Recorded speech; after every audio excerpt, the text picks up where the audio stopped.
From the earliest writings of man, we know that the human race has been comprised of the haves and the have-nots. When I was a kid back during the Great Depression, I was obsessed with a desire to know what invisible something separated the haves from the have-nots, being a have-not. I wanted to know why so few managed to be well off financially in a country where success is available to everyone. For example, in checking the Statistical Abstract of the United States, published by the Bureau of the Census, I discovered, just lately, that only 10% of the men in this country, 65 years of age and older, have incomes of $6,000 or more a year. More than 80% of all men 65 or older have incomes under $4,000 a year. Only 7.6% have incomes between $7,000 and $10,000 a year, and only 3.7% have incomes of $10,000 a year or more. A man starts his working career in his 20s, often earlier. He's fortunate in that he lives in the free world. He has better than 40 years to make the grade financially in the richest country on earth. Yet, according to the statistics, only about 10 out of 100 will be financially secure by the time 65 rolls around, and only about 4 men out of 100 will be financially comfortable. Now, why? Well, let me tell you how to find out for yourself. Conduct your own survey. Start down the street in your neighborhood on any Saturday or Sunday and ask the man of every house 2 questions. The first question is, what are you doing at the present time to increase your income now? That is, how much do you want to earn? And when you've evaluated the blank stare you get in response to that question, ask question number 2, which goes, how much money are you planning to be worth at age 65? Now, when the silence becomes too unnerving, thank him and move on to the next house.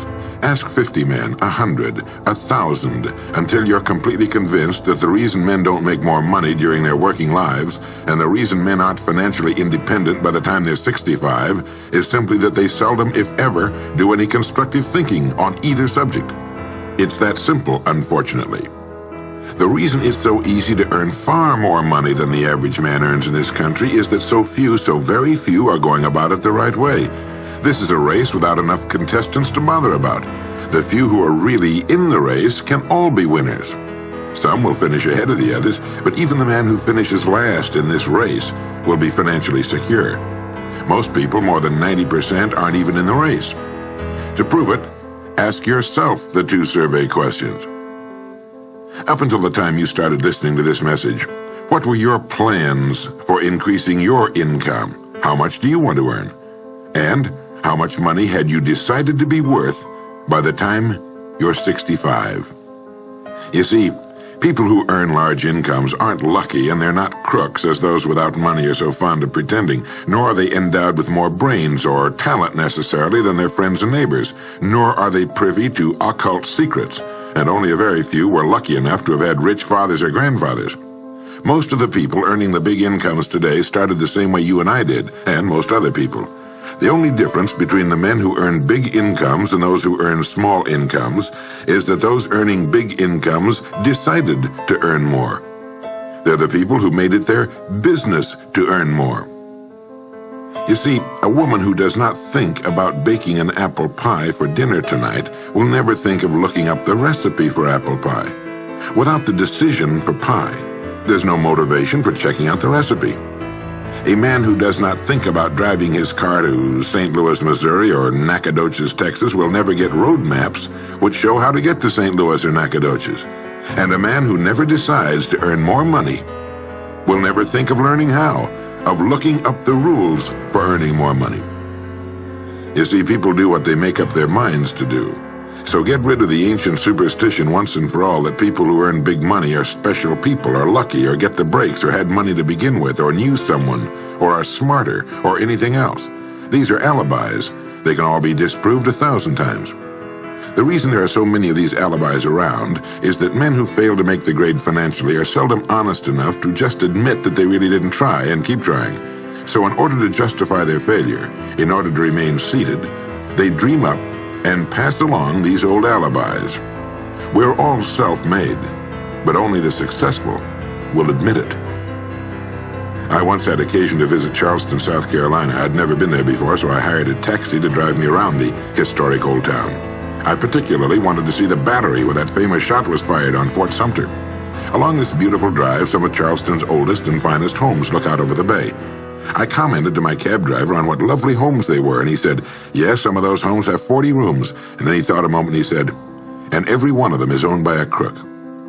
This is how the have-nots justify themselves and their lot in life. I didn't say anything because I didn't feel I was entitled to advise him or try to straighten out his thinking. This is a free country where as long as he doesn't hurt others, everyone has the unalienable right to be just as wrong as he wants to be. As Thomas R. Lounsbury, the American scholar and educator, put it, we must view with profound respect the infinite capacity of the human mind to resist the inroads of useful knowledge. My taxi driver and men and women like him all over the world have been kidding themselves and holding themselves down and refusing the bounty and abundance of the world for centuries. Knowledge is available to everyone. We can either listen to those qualified to teach us, or we can go along with those ancient stumbling blocks we get from people who don't know any more than we do. The truth, incidentally, about those homes along that beautiful drive is that they were built by the men and women who made the largest contribution to the city of Charleston. In just a moment, I'm going to give you the formula for getting rich, but before I do, I want to remind you of something. Before a jet pilot begins his takeoff from an airport, he carefully goes over a checklist, item by item. He does this not only because it's required by law, but because he cannot afford to trust so important a job to his memory alone. He has another checklist that he goes over just as carefully before he begins his letdown at his destination. He does this without fail every time he takes off and every time he lands. Well, I think living successfully is as important as flying an airplane. And because of this, I think each of us needs a checklist too. And that's why there's one included with this cassette. We need a checklist to go over item by item before we take off in the morning and before we drop off to sleep every night. So I want to recommend that you affix the checklist to your bathroom mirror. Stare at it as you brush your teeth in the morning and stare at it again as you prepare for bed at night. Go over each item, and as you do, think of what each item represents. Now here's number one. It's the formula for getting rich. It also explains why you're in your present position, whether you're earning $6,000 a year or $16,000 or $60,000 or $600,000. It applies to every adult, whether he's employed or unemployed. It applies to the richest man and to the poorest, and every person in between. And here it is. Our rewards in life will always be in exact proportion to our contribution, our service. Now that's what the formula means as the first item on your checklist. Memorize it. Our rewards in life will always be in exact proportion to our contribution, our service. Listen to it, think about it until you know it emotionally as well as intellectually. It might give you some slight feeling of superiority to realize that there's probably not another man within a mile of where you live who knows it. You can add it as a question on your survey if you want proof of that. If you want it in another form, here it is as it applies to a man's job. It's the same thing really, the same thing applies, but you can express it differently. The money you're paid by the company you work for will always be in direct ratio to the need for what you do, your ability to do it, and the degree of difficulty involved in replacing you. Maybe you want to write the formula down in both of its forms and think about it until it's as much a part of you as your name. The reason it isn't spelled out on your checklist is because you might not want everyone to know what you're up to. The checklist is valuable only to a person who knows what the words really indicate. All right, you've got the formula. As you think about it, its meaning will become clearer to you. With the formula, there are two rules which must be applied to properly use it. This formula, together with the two rules, is your recipe or your roadmap to earning all the money you really want. Now let's take a look at item number 2 on your checklist. And I'm serious about your putting this checklist on your mirror. You'll notice it's pressure sensitive. Item number 2, the gold mine. The Pulitzer Prize-winning playwright Archibald MacLeish in his play The Secret of Freedom wrote, "The only thing about a man that is a man is his mind. Everything else you can find in a pig or a horse." Strong words, aren't they? But as long as you live, you'll never hear a truer statement. The key to every human being's success lies in his mind, the gold mine between his ears. One idea can make you rich. A lot of good ideas can move you steadily upward in the work you do, and ideas are free. Now just think, there's nothing now being done commercially that will not be done better, much better in the years ahead. Next year's homes and most of what's in them will be better than this year's. Next year's cars will be better. Next year's manufacturing, distributing, marketing, and selling and advertising should be better. Nothing is now being done as well as it must be done in the future, and every innovation, every new improvement will be somebody's brainchild. Now, what's your specialty? How many good ideas have you come up with during the past year? If you continue on as you have in the past, where will you be and what will you be earning, say, a year from now, 5 years from now? Every day of our lives, we walk or drive by more opportunity than we could develop in a lifetime, in 50 lifetimes. Back in the 20s, Sinclair Lewis wrote that you can kidnap a man, blindfold him, take him to any city in the country with a couple of notable exceptions, put him in a chair in the downtown area, take off his blindfold, and he could sit there a week and not be able to tell you what town he's in. The streets are all alike. The buildings are all alike. The businesses all look alike. This is still largely true today. The reason for this being that most businessmen in this country are playing a game called follow the follower. If a man goes into business, no matter what line it happens to be, the first thing he does is make certain that his place of business, outside and inside, looks exactly like every other place of business of that type in the country. Do you know why? It's because he's been playing copycat since he was a year old and does it without thinking about it. For the same reason kids dress alike in school. He wants to be one of the gang. He doesn't necessarily examine all the business establishments in his field and pattern his on the one outstanding example, the one that inspires him, the one that he can really believe in. He just does what everybody else in his business is doing, and by this simple process, he guarantees his own mediocrity. Whose drum are you marching to, if indeed you're marching to anyone's, and why? Remember, whatever you now do for a living will be done differently, quite differently a few years from now. Never in the history of mankind have the opportunities for all of us been so great. But the great majority of people will be the beneficiaries of progress, not those who bring it about. Which group are you going to belong to? If you want to be a contributor, not just a beneficiary, here's the first rule. It appears on your checklist as the gold mine. So, think. Think deliberately and with a purpose. Use the gold mine between your ears. Begin by thinking at a special time every day.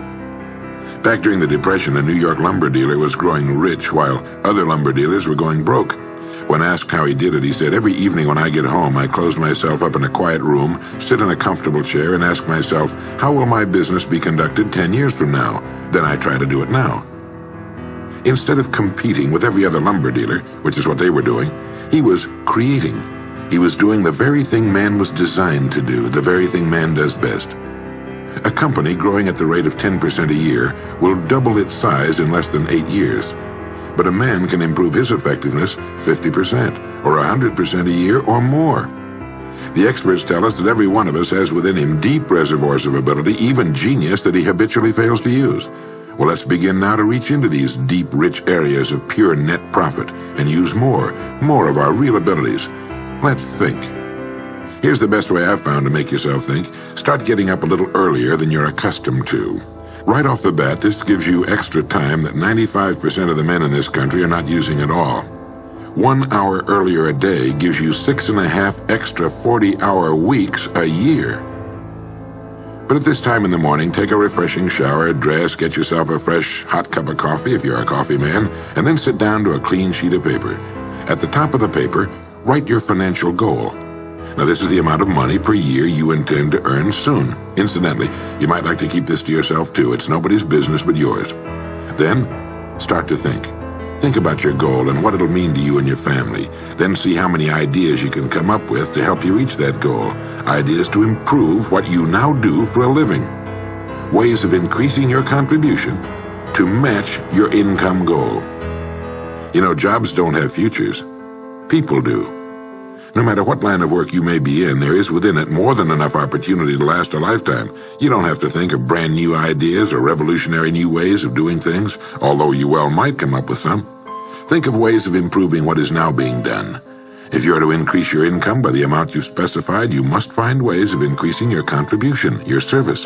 And the key to this is to be found in your mind, in that gold mine between your ears.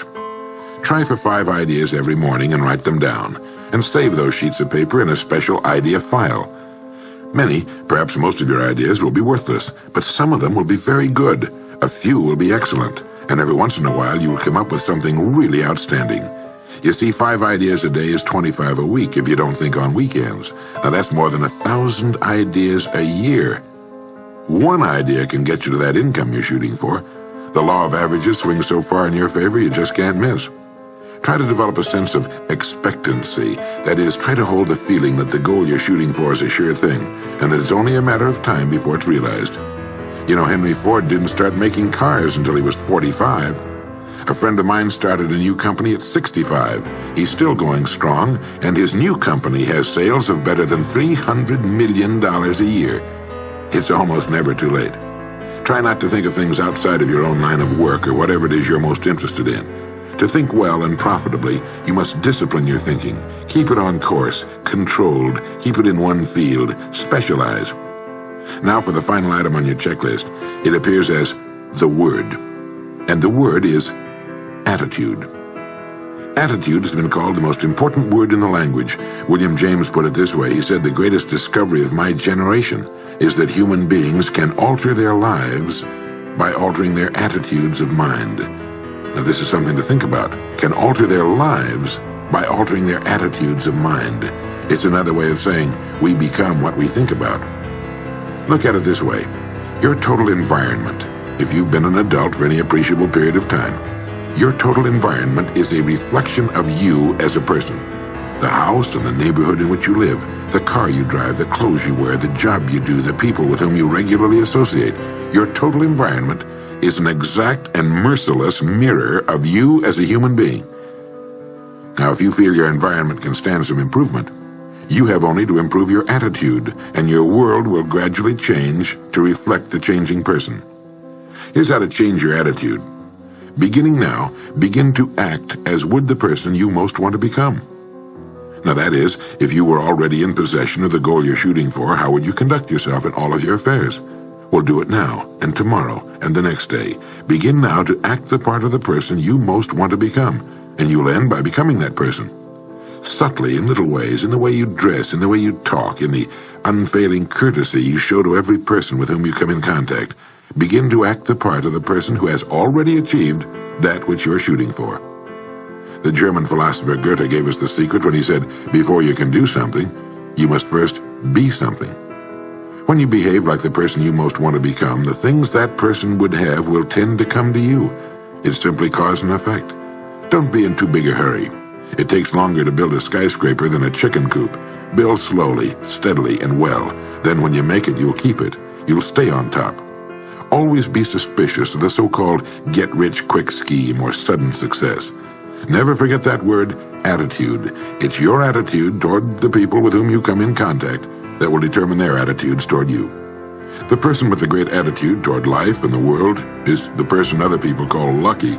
He's not lucky. He's just using our old friend, cause and effect. His causes are excellent, and his effects have to be just as good. Well, that's it. 3 things to remember. 3 things to practice every day. If you spent 16 hours a day, 7 days a week practicing your golf swing, in a relatively short time you'd have a grooved, beautiful swing like the pros. So practice your new attitude every day, every waking hour. Practice thinking a few minutes every morning, and you'll find yourself thinking all day long. And remember the formula. Our rewards in life will always be in exact proportion to our contribution, our service. Go over the ideas in this message every day until they're as much a part of you as your name and your temporary address. You'll notice that each time you listen, you'll hear something new. You'll get a new idea you failed to get before. This is Earl Nightingale, and thank you.